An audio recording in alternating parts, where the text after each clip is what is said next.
Hi, everybody. Welcome to week 2. And this is actually Tuesday that I'm posting this. Each Monday, I'm going to try to make a little 5-minute video previewing this week and then post that up at the weekly Zoom, which tends to be not that well attended, but we can also do weekly Zooms, also individual if you like. And if you have questions, make sure you just reach out, send me a pronto or even a text. This week, we're going to talk about chemistry. So we're going to dive right into, I hope you had a good time with the first week. Here's week 2, bang. We have, I'm not doing the first one, but we have a chemistry lesson. That's a bit of a big lecture. So make sure you spend a little time on that. We have questions. There's 32 questions on that. So make sure you spend ample time on that. The questionnaires, like the first chapter or every chapter thereafter, or you can take them as many times as you want. And that way you can sort of massage the information in your brain and work through it. Then this week, we also have a discussion on understanding concepts. We'll have a couple of questions on this. Let's see. Yeah, there's 5 questions. So that's actually one where you'd like to spend a little bit time too. You can make a video, you can type it up the way you want, is your format.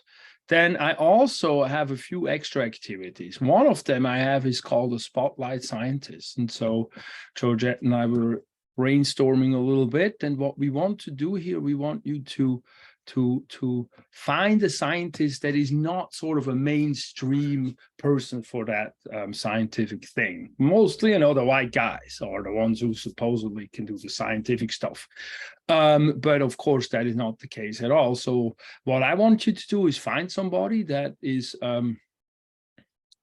that you like, that you've come across, and that is a minority, so to speak, or not to be expected person, and then go to Wikipedia. And all I want you to really do is I want you to copy paste the first paragraph and clean it up a little bit, but I don't want you to spend time trying to write something. But what I want you to do is I want you to embed it in this Google map. And so what you do is you go up here, I believe, you larger Google map. Yeah, look at that. It's opening up. And then what you can do is you should be able to do is edit, I guess. So then, although that should just come up like that, but then you can press on this marker thing and you can go to wherever that person is from, where they're born, and you write their name in here and you copy paste the first paragraph of Wikipedia, clean it up a little bit, take all the numbers out and all of that stuff since we don't have references, and then go and do an image. And you can click on the image button and you can do a Google search image of that person and select an image and it puts it right up there.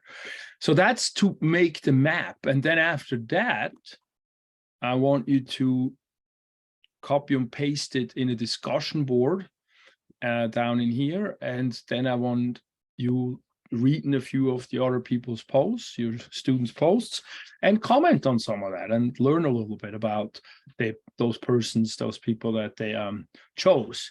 I also have added on another little take it further activity here, which goes to a link from UC Berkeley that is a Greater Good in Action department.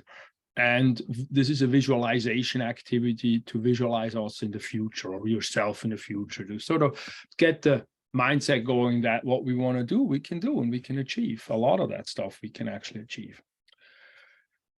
All right, so that's the Spotlight Scientist. And then after that, we got a couple more things here.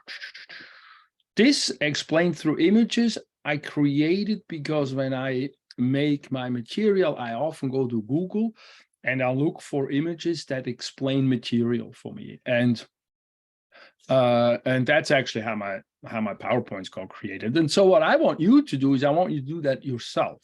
So I want you to go to Google, type in some things that you want to search. Let's see what we have here. Let's do a Google real quick. Oops. I was definitely not prepared for this. And then what can we have here? Protein synthesis or something. And then here, what you do is you click on images, and then all these images arise, and you can say, oh, look, I really like this one here. This is actually one I use.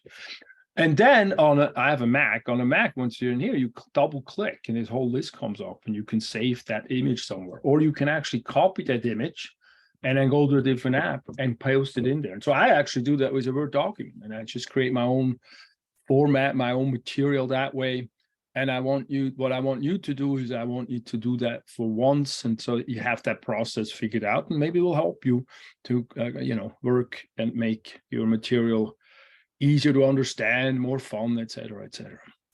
Good. So that's that. A little extra stuff that's still sort of prep stuff for the class. And then I have a health kit activity. Oh,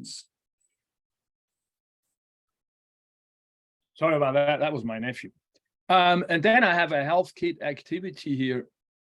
That is the food label analysis. So when we talk about chemistry, we really talk about body stuff. And so what I want you to do is I want you to analyze a few food labels, 5 actually. I want you to take a vegetable, a fruit, and then a whole bunch of stuff you just eat. But take one vegetable and 1 fruit, and then whatever else you're eating, and you're looking at the food label and you're basically writing all of these things down that they have, and sort of analyze that a little bit and get a little bit of an understanding of what the food label means. Many of us just see it. We don't really analyze it. And so this activity lets us analyze it a little bit and learn from that experience a little bit.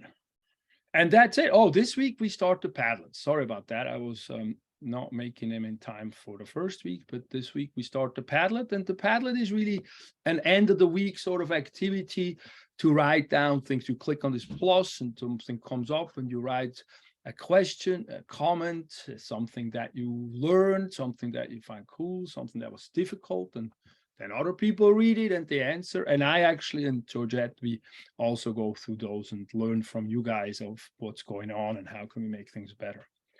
And so that's that in that respect, the week. And then I want to briefly spend a little moment on the test. Oh, wait. Let me publish it. How it's published. Oh my Lord. If you open this test 1, so test 1 it's coming up. It's in February, beginning of February. But the thing that I think is important is the test review for now. The test itself is 55 true false questions, multiple choice also. I give you about 75 minutes for that, and you can use all your notes. It's open book. And what I did here is I made the main points of all the concepts that I want you to know, and I put them in bullet format. So that way you actually either have material for your flashcards, or you can also download it and print it out and you have it next to you. But that should give you all the stuff that if you understand this material, you should be okay for the test. It should not be, look, it's taking a little time, but you know what I'm talking about. It comes up as a PDF and then you can just print that out if you'd like. Excelente. I think that's it for right now. Good, good, good. If you have any questions, send me a pronto, send me a text even, it's okay. I like here to be your coach, your learning coach, and we're doing this together. Hopefully having a nice week and a nice evening, and I'll talk to you soon. Bye-bye.